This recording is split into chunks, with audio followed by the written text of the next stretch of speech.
Good evening, ladies and gentlemen, and welcome to HetiTV's foreign language news broadcast. My name is Peter Gardisch, and first, for the news in English.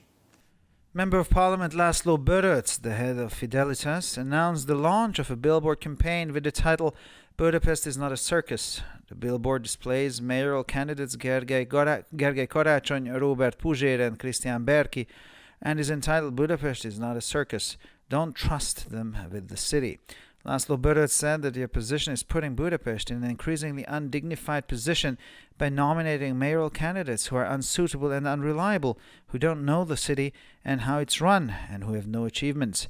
They have only drawn attention to themselves recently by acting like a clown, he said, adding that the capital city deserves a lot better than this, as Budapest today is one of the safest, most livable, and most visited capital cities of Europe. Boris Johnson lost majority in the House of Commons. British Prime Minister Boris Johnson was giving a speech on Tuesday afternoon in the House of Commons about the results of the G7 summit and Brexit when it became apparent that he no longer had a majority. Tory MP Philip Lee, former Minister of Justice, joined the Liberal Democrats and sat on the opposition benches. He explained his action by accusing the government of using aggressive and toxic Brexit messages. Johnson only had the majority thanks to the support of the Northern Irish DUP. Several Tory MPs have said that they would vote against the Prime Minister in the upcoming Brexit vote. Philip Lee's move has made the possibility of a snap election even more likely, which could be Boris Johnson's reaction to dealing with the rebel Tories. Ukrainian lawmakers voted to strip themselves of immunity from prosecution.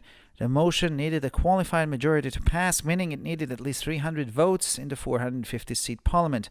Thus, President Volodymyr Zelensky's party, the Servant of the People, or Sluha Narodu, could not have achieved it by itself. In the end, 373 MPs voted for the measure to be introduced out of the 404 MPs that were present.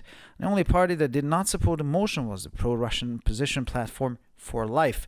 All other parliamentary groups and the majority of independent MPs voted in favor.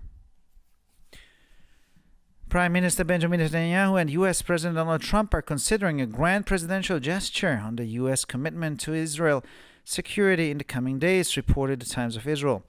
The article claims that the two countries are considering a move to further strengthen their alliance. Another possibility is that the U.S. president seeks to boost Netanyahu's electoral prospects in the elections on the 17th of September. The newspaper suggests that the most likely action is a vow by Trump that the U.S. will defend the Jewish state from any potential existential threat. The more substantial option would be a joint declaration by both leaders that they will seek a mutual defense pact between the two countries, the main upshot of which is that each side is obliged to come to the aid of the other in the event of a military conflict. And finally, for the weather, Thursday will be sunny and dry with only a few clouds in the sky. It won't be raining anywhere. The wind will stay mild. Temperatures will be between 7 and 14 degrees in the early morning and between 24 and 29 degrees in the afternoon hours. For further news, please visit our websites at www.hetitv.com or breuerpress.com. Thank you for your attention. So much for the news in English. And now for the news in German.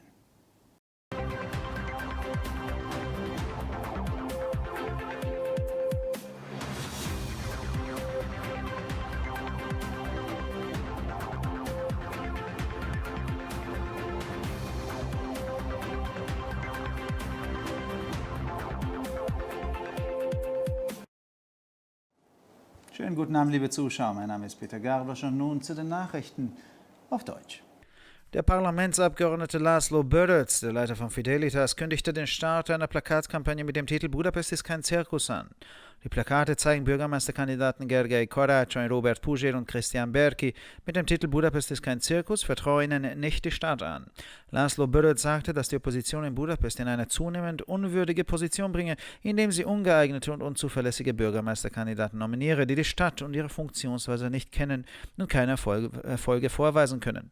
Sie machten erst kürzlich auf sich aufmerksam, als sie sich wie ein Clown verhielten, und fügte hinzu, dass die Hauptstadt viel mehr verdient als dies, da Budapest heute eine der sichersten, lebenswertesten und meistbesuchten Hauptstädte Europas ist. Boris Johnson verlor die Mehrheit im Unterhaus. Der britische Premierminister Boris Johnson hielt am Dienstagnachmittag im Unterhaus eine Rede über die Ergebnisse des G7-Gipfels und des Brexits, als es sich herausstellte, dass er nicht mehr die Mehrheit hatte. Tory-Abgeordneter Philippe Lee, ehemaliger Justizminister, schloss sich den Liberaldemokraten an und setzte sich auf die Bänke der Opposition. Er erklärte sein Vorgehen, indem er die Regierung beschuldigte, aggressive und giftige Brexit-Strategien anzuwenden. Johnson hatte nur die Mehrheit dank der Unterstützung des nordirischen DUP. Mehrere Tory-Abgeordnete haben angekündigt, bei der bevorstehenden Brexit-Abstimmung gegen den Premierminister zu stimmen. Der Schritt von Philippe Lee hat die Möglichkeit einer vorübergehenden Wahl noch wahrscheinlicher gemacht, was Boris Johnsons Reaktion auf den Umgang mit Rebellen-Tories sein könnte.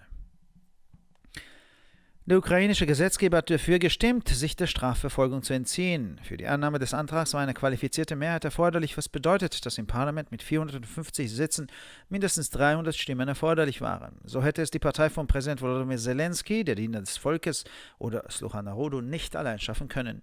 Am Ende stimmten 373 Abgeordnete für die Einführung der Maßnahmen unter den 404 anwesenden Abgeordneten. Die einzige Partei, die den Antrag nicht unterstützte, war die Pro-Russland-Oppositionsplattform For Life. Alle anderen Fraktionen und die Mehrheit der unabhängigen Abgeordneten haben dafür gestimmt. Premierminister Benjamin Netanyahu und US-Präsident Donald Trump erwägen in den kommenden Tagen eine große Geste des Präsidenten in Bezug auf das Engagement der USA für die israelische Sicherheit, berichtete die Times of Israel. Der Artikel behauptet, dass die beiden Länder über einen Schritt nachdenken, um ihr Bündnis weiter zu stärken. Eine andere Möglichkeit ist, dass der US-Präsident versucht, die Wahlchancen von Netanyahu bei den Wahlen am 17. September zu verbessern. Die Zeitung schlägt vor, dass die wahrscheinlichste Maßnahme ein Versprechen von Trump ist, dass die USA den jüdischen Staat vor einer möglichen existenziellen Bedrohung schützen werden. Eine substanziellere Option wäre eine gemeinsame Erklärung der beiden Staats- und Regierungschefs, dass sie einen gegenseitigen Verteidigungspakt zwischen den beiden Ländern anstreben werden. Dies hat zur Folge, dass beiden Seiten verpflichtet sind, sich im Falle eines militärischen Konfliktes gegenseitig zu helfen. Und schließlich zum Wetter. Der Donnerstag wird meist sonnig und trocken mit nur wenigen Wolken am Himmel. Es wird nirgendwo regnen, der Wind wird mäßig. Die Temperaturen liegen am frühen Morgen zwischen 7 und 14 Grad und am Nachmittag zwischen 24 und 29 Grad Celsius. Für weitere Nachrichten besichtigen Sie bitte unsere Webseiten www.hetitv.com sowie www.breuerpress.com.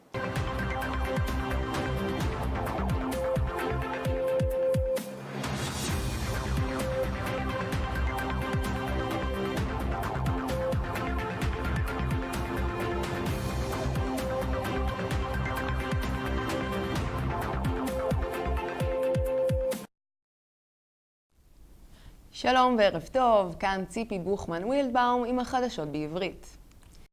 אגודת פידליטס, ארגון הנוער של המפלגה השולטת בהונגריה, משיקה קמפיין פוסטרים בשם בודפשט זה לא קרקס. כך הכריז לזלו בורוץ, חבר הפרלמנט. הפוסטר המציג את המועמדים לראשות העיר, גרגר קרצ'וני, רוברט פוז'ר וקריסטיאן ברקי, ונושא את הסיסמאות אל תסמכו עליהם עם העיר. לזלו בורוץ אמר בעת הצגת הכרזה, האופוזיציה מציבה את בודפשט בעמדה לא ראויה, בגלל מועמדים לא ראויים ולא אמינים לראשות העיר, שלא מכירים את העיר, לא יודעים איך היא פועלת ושלא עשו כלום עד כה. היה דבר אחד שמשך תשומת לב בזמן האחרון, טיפשותם, אמר, והדגיש כי בירת האומה ראויה להרבה יותר, שכן בודפשט היא אחת הבירות הבטוחות, הנעימות והמבוקשות ביותר באירופה היום. בוריס ג'ונסון איבד את הרוב בבית התחתון הבריטי. ראש ממשלת בריטניה בוריס ג'ונסון נאם ביום שלישי אחר הצהריים על תוצאות פסגת ה-G7 והברקזיט בבית התחתון הבריטי, אז התברר כי אין לו את הרוב. בינתיים פיליפ לי, חבר פרלמנט שמרני, שר המשפטים לשעבר, עבר על הצד של הליברל דמוקרטים. בהודעתו הצדיק את החלטתו עם אסטרטגיית הברקזיט האגרסיבית והמזיקה של הממשלה. נכון להיום היה לג'ונסון רק רוב של אדם אחד עם תמיכת הצפון אירים. בימים שקדמו לסקרי ברקזיט הצפויים בימים הקרובים, מספר שמרנים אמרו כי הצביעו נגד ראש הממשלה, כך שהתוצאה לא צפויה להיות תלויה בכך. זה מקרב אותנו בצד נוסף לאפשרות של בחירות מוקדמות, תגובה צפויה של ג'ונסון לאופוזיציה. בית המחוקקים בקייב הצביע לתקן את החוקה וביטול החסינות הפרלמנטרית. ההצעה הצריכה רוב מוסמך, כלומר לפחות 300 קולות בפרלמנט, המונה 450 חברים, כך שמפלגתו של ולדימיר זלנסקי, סלוע נרודו, לא הייתה יכולה להעביר את החקיקה בכוחות עצמה. לבסוף הצביעו על ההצעה 373 מתוך 404 חברים שנכחו בלשכה. רק אחד מחברי פלטפורמת האופוזיציה הידידותית למוסקבה לא תמכה בכך, כל שאר הפלגים ורוב העצמאים הצביעו בעד. ראש ממשלת ישראל בנימין נתניהו ונשיא ארצות הברית דונלד טראמפ צפויים להכריז בקרוב על עסקת הגנה מרכזית חדשה, כך כותב העיתון Times Israel. על פי המאמר, שתי המדינות יכולות לעשות צעד לחיזוק הברית הקיימת. עם המחווה, טראמפ רוצה גם לשפר את הסיכויים של נתניהו לקראת הבחירות ב-17 בספטמבר. העיתון הישראלי צופה כי ככל הנראה דונלד טראמפ יודיע על התחייבות ארצות הברית להגנה על המדינה היהודית מפני איומים קרובים.